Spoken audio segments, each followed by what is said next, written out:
Bienvenue pour ce nouvel extrait de l'émission Twitch Trop Sport. Bonjour à tous et à toutes et bonjour Antoche. Bonjour à toutes et à tous et bonjour Théo, c'est un plaisir de vous retrouver pour cet extrait de notre dernière émission en live. N'hésitez pas à réagir dans les commentaires de cette vidéo parce qu'évidemment on répond à tous les commentaires.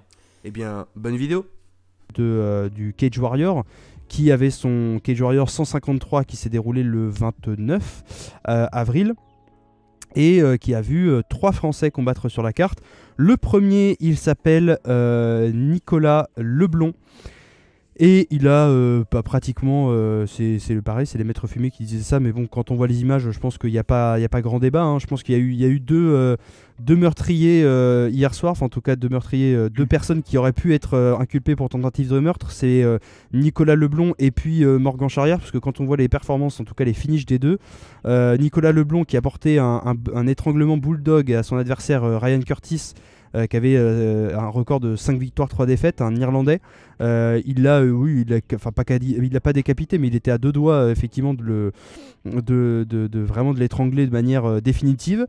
C'était assez impressionnant comme finish. Et puis Morgan Charrière aussi, qui lui s'est imposé avec un ground and pound et des coups qui pleuvaient sur la tête de son adversaire, qui était un adversaire en plus très solide, l'adversaire de Morgan Charrière. Et donc le premier round se finit, on se dit que finalement son adversaire Souza s'est sorti du pire et qu'il peut peut-être espérer revenir dans le deuxième ou troisième round.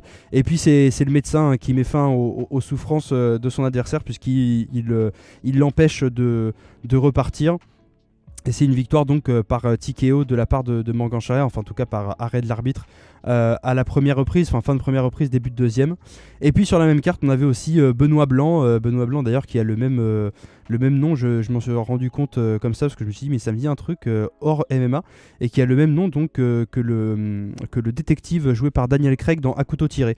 Voilà, vous en faites ce que vous voulez, je vous le dis, Benoît Blanc qui est donc pas mal quand même d'avoir un personnage, c'est quand même Daniel Craig, le mec, et puis le personnage est pas dégueu en plus, détective un peu smart et bon film en plus. Oui, et 2 films d'ailleurs, il y a eu un film qui est sorti aussi et un film qui est sorti sur Netflix, et 2 films très très bons, et comme je disais, le personnage est cool, l'acteur est pas n'importe qui non plus.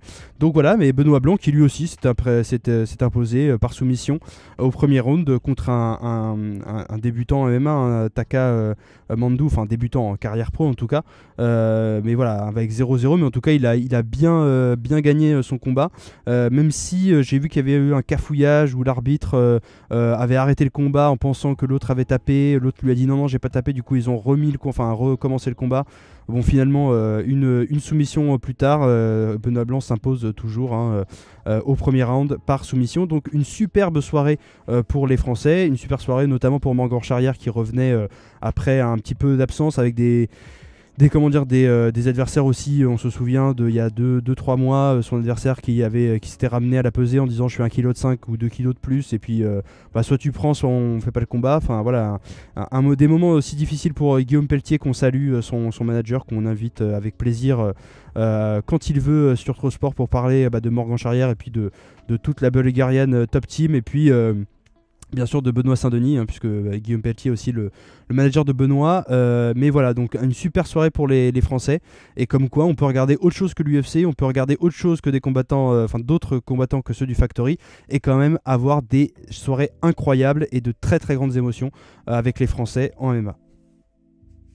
Ouais, incroyable. Incroyable cette soirée au Cage Warrior parce que tu l'as dit, les deux superbes soumissions de Nicolas Leblond et de Benoît Blanc, franchement sublime, hein, rien à dire. Et puis après le combat de Morgan qui était un combat très attendu, hein, et tu l'as dit, c'était une situation difficile pour Morgan parce que déjà ce combat-là, en plus il était en short notice, pareil, un défaut d'adversaire à je crois une semaine du combat initial, donc là Souza en short notice, qui est pas n'importe qui, et encore un coup dur finalement pour Morgan et son équipe, parce que voilà, à chaque fois il se prépare pour un combattant, soit le mec est irrespectueux, il vient à la peser comme tu l'as dit avec des kilos en trop et il veut quand même faire le combat, soit les combats sont annulés.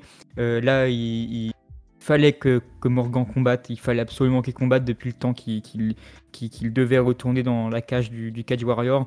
Donc là il a accepté la short notice et ça a été un combat phénoménal qui a fait un peu peur quand même, parce que pendant 4 minutes du premier round, Morgan est quand même dominé au sol par Souza. Tentative de soumission de Souza, etc. Donc Morgan est en difficulté. Et dès qu'il a réussi à sortir des difficultés de Souza dans son dos, dès qu'il a réussi à se dépêtrer de cette situation, il a tout de suite, on a vu, mais une rage comme on a rarement vu chez lui, sur un grand endpoint de monstrueux coups de coude qui ont ouvert violemment Souza, puis après des gros coups de poing, le combat qui aurait presque pu, s'il y avait une minute de plus, être arrêté en grand endpoint, je pense, vu à quel point Morgan était déchaîné. Et finalement, ouais, tu l'as dit, Souza qui n'a pas pu reprendre la deuxième reprise sur arrêt de l'arbitre. Donc vraiment, on a vu un Morgan qui...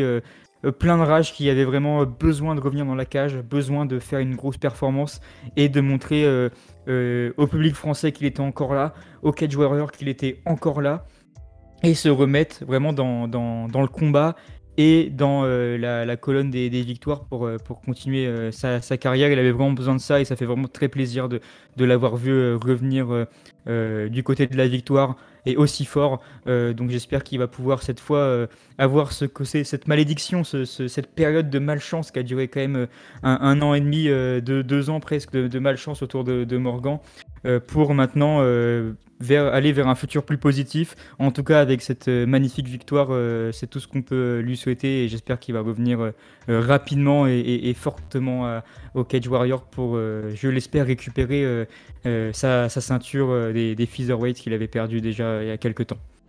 Et tu l'as dit en plus, Morgan Charrière qui a pris donc cette short notice, Pedro Souza qui était quand même pas n'importe qui. Guillaume Pelletier l'avait rappelé dans sa story Instagram et c'est vrai que j'ai été revérifié parce que je me souvenais qu'il avait un bon record, mais j'avais plus exactement les chiffres. Il était quand même à 18 victoires, 5 défaites, Pedro Souza, quand Morgan lui était à 18 victoires, 9 défaites et un nul. Enfin un no contest. Donc voilà, c'était aussi quelqu'un de son calibre, en tout cas au niveau du palmarès, au moins au niveau du palmarès. Et donc c'est aussi ça qui est important dans les sports de combat en général, hein, mais dans le sport en général, c'est de taper des gens soit de ton niveau pour montrer que tu es meilleur qu'eux, soit d'un niveau même supérieur pour montrer que tu es au-dessus. Et là, voilà, il a montré par A plus B, comme on dit, qu'il fallait compter avec lui fallait compter sur lui et avec lui pour le futur du Cage Warrior et de cette catégorie. Et franchement, ouais, je pense que quand on voit autant le finish de Nicolas Leblond, il est fou. Franchement, je pense que clairement le mec, je sais pas comment il fait pour pas taper plus vite son adversaire, hein, Ryan Curtis. Et puis le finish de Morgan Charrière, il est sauvage. Je crois que c'est l'adjectif que j'ai utilisé dans la story Instagram qu'on a posté sur les réseaux de Trosport. Hein. Il a sauvagement fini ce match, hein, ce combat. Vraiment, c'était un autre homme, entre guillemets, il était possédé par un autre. Mais magnifique victoire de Morgan. On lui souhaite bien sûr le meilleur et on sait que de toute façon il peut atteindre le meilleur. Il en a les capacités, il a une super team autour de lui. Je relance encore une fois l'invitation pour Guillaume Pelletier. Il faudra qu'on le contacte parce que c'est vrai qu'on l'a jamais contacté, mais je le dis là parce que c'est vrai nous on n'a pas forcément le temps parfois de prévoir les choses. Et puis lui, on sait aussi que c'est quelqu'un de très occupé entre Benoît Saint-Denis, Morgan Charrière, etc. Mais en tout cas, voilà, félicitations à Guillaume Pelletier, surtout à Morgan Charrière, parce que c'est lui qui fait le taf dans l'octogone. Et puis à toute la Bulgarian Top Team qui fait des merveilles, hein, comme toujours. Peu importe l'organisation, peu importe le combat, ils sont toujours au rendez-vous. Et on suit déjà de près, mais on continuera à suivre le Cage Warrior et la carrière de Morgan Charrière et de tous les autres Français au top niveau. Et Dieu sait qu'il y en a beaucoup, avec Mansour Barnaoui par exemple qui va faire le Bellator là bientôt, courant du mois de mai, le 12, si mes souvenirs sont bons. Donc voilà, Mansour Barnaoui qui revient depuis un moment et qui va faire le Bellator. En tout cas, voilà, il y a beaucoup de choses pour nos Français qui arrivent dans toutes les organisations. Voilà, ne restez pas focus que sur l'UFC, c'est important aussi d'aller voir le Cage Warrior, d'aller voir les orgas françaises, bien évidemment, le MAGP dont j'ai l'affiche juste derrière et dont on va parler aussi juste après.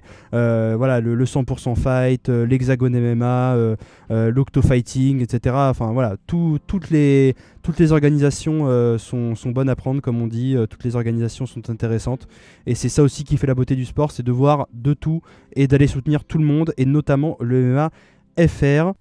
Merci d'avoir regardé cette vidéo, on espère que vous avez apprécié le sujet et qu'il vous a fait réagir. Encore une fois, n'hésitez pas à vous abonner, à liker la vidéo et laisser un commentaire. On répond à tout le monde et ça nous fera très plaisir d'échanger avec vous. Encore mieux, vous pouvez passer avec nous pendant notre prochain live Twitch pour échanger en direct et vous retrouverez toutes les informations utiles sur nos réseaux sociaux qui s'affichent à l'écran et en description, notamment Instagram et Twitter. Merci à tous et à bientôt sur nos chaînes Twitch et YouTube. A très vite sur Trosport.